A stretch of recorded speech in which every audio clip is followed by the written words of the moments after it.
My mother-in-law deliberately caused my daughter to get chickenpox, so I confronted my husband about it, but instead of supporting me, he left me and is now living with her. I'm considering legal advice because I'm worried about our differing views on parenting and health. I can hardly type this out because thinking about it makes me extremely angry. Earlier this year, my husband, who is 31 years old, and I decided to spend Christmas with his family for the first time since my daughter was born in September of last year. Since they live 12 hours away, we decided to stay for a few weeks before Christmas so they could spend plenty of time with our daughter, Annie, who is 13 months old. We arrived early as we had planned, and everything seemed great. I have had a few disagreements with my mother-in-law, Trish, who is 56 years old, in the past over my parenting style. She criticized me for using disposable diapers, buying baby food from the supermarket, and not raising Annie as an organic baby, but everything seemed fine during our visit.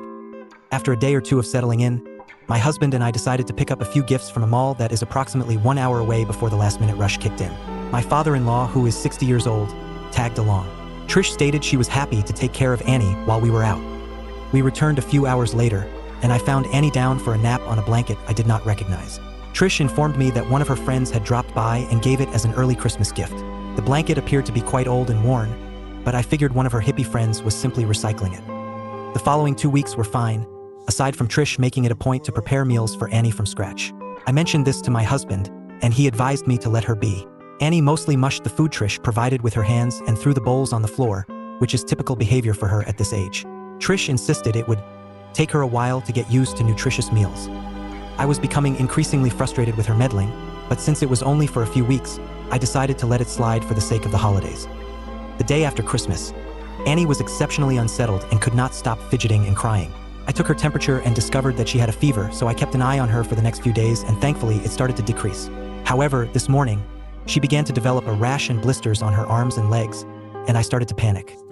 I was in the process of packing a bag to drive to see a doctor when Trish asked where I was going. I informed her that Annie had a rash, and I was taking her to see a doctor.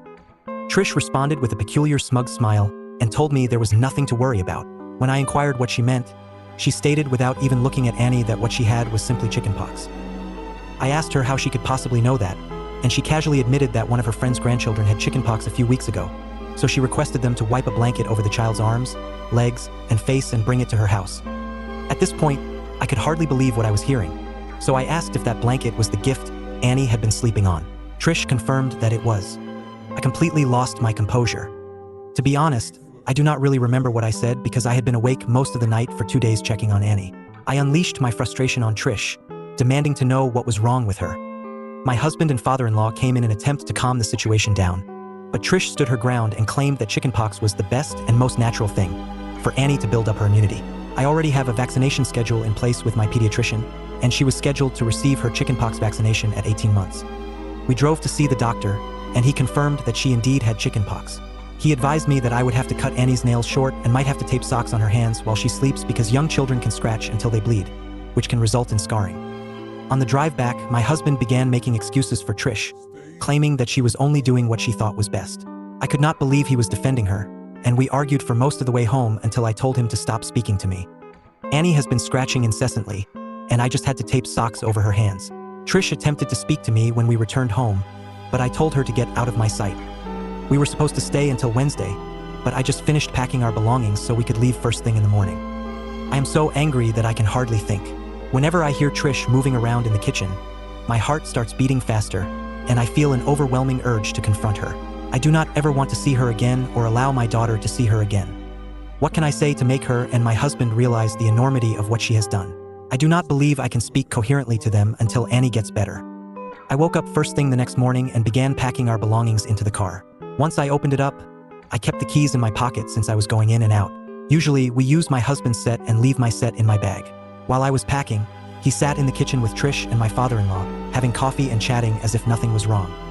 Fortunately, Annie was still asleep, so I gently secured her in her car seat and closed her door when my husband came out and asked if I had everything. I told him we were ready to go as soon as he was. He responded with an okay and calmly took out his key set, locking the car and inadvertently locking Annie inside. I inquired what he was doing, and he stated that we would not be leaving until I apologized to Trish. I think I was stunned into silence because he then took the opportunity to reiterate what he had said the previous day, that Trish believed she was doing what was best, that chickenpox does not kill you, and that I was making a bigger deal out of this than necessary and making Trish feel bad. Yes, making her feel bad. All the comments from my previous post were swirling around in my head, and I told him he needed to stop being a son and start being a father. He contorted his face and stated he would always be Trish's son, and that was the point, that nobody should speak to his mother the way I had the day before, and I needed to apologize to clear the air. I felt as though I had entered some sort of surreal twilight zone where I had accidentally married a 9-year-old instead of an adult man, so I simply requested him to unlock the car so we could leave. He repeatedly refused, then walked back inside and stated he would see me in there when I was acting more reasonable. You can probably guess what happened next. I had left my bag on the passenger seat, so he probably assumed my keys were in there. No, they were not. I waited 30 seconds, then hopped into the car and drove away. My phone exploded with a multitude of calls from him, Trish, and my father-in-law. Eventually, my mother, father, and my sister Jess, with whom I am very close, called as well. I had briefly texted Jess about what was happening the day before, but she was stunned to receive the full account. By the time I was on the open road, I asked her to call my husband and inform him that he could walk home for all I cared. Once she heard my side of the story and not my husband's, which was apparently that I had gone crazy, frightened Trish, snatched Annie, and sped away, she calmed down considerably. My mother, father, and Jess offered to begin driving and meet me halfway so I could switch with one of them and would not have to drive the full 12 hours by myself in one day. I was incredibly grateful to see them, and I pretty much broke down in a truck stop parking lot while expressing my love for them. They all took turns driving while I rested. It was tremendously reassuring to discuss the situation and hear that Trish and my husband are the unreasonable ones.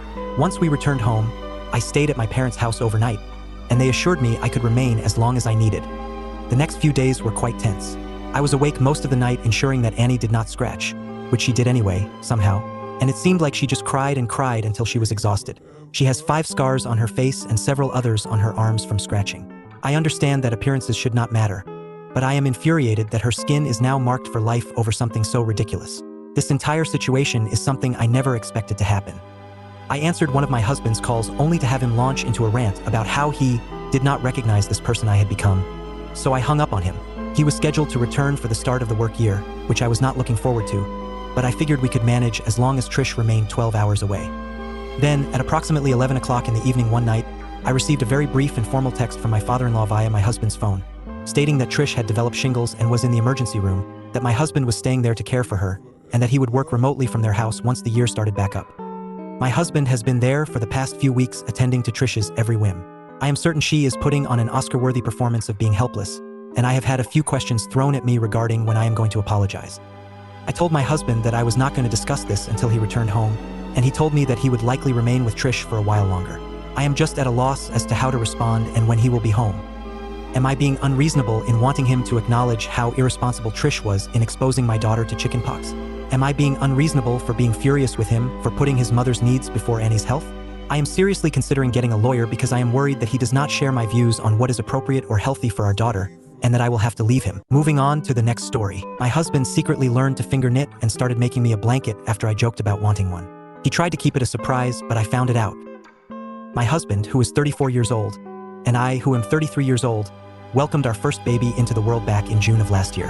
One of the most thoughtful gifts we received was a lovely, chunky knitted blanket from my husband's aunt, which she gave to our son.